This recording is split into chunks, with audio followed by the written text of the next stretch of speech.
Welcome sa ating 2 PM edition ng PCSO Lotto Draw Results November 4, 2024 para po sa ating 2D Lotto and 3D Lotto.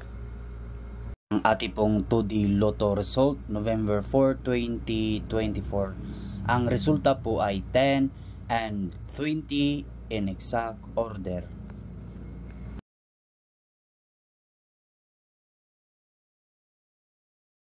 Ang resulta po ng ating 2 PM 3D Lotto November 4, 2024. Ang resulta po ay 6, 5, and 3 in exact order.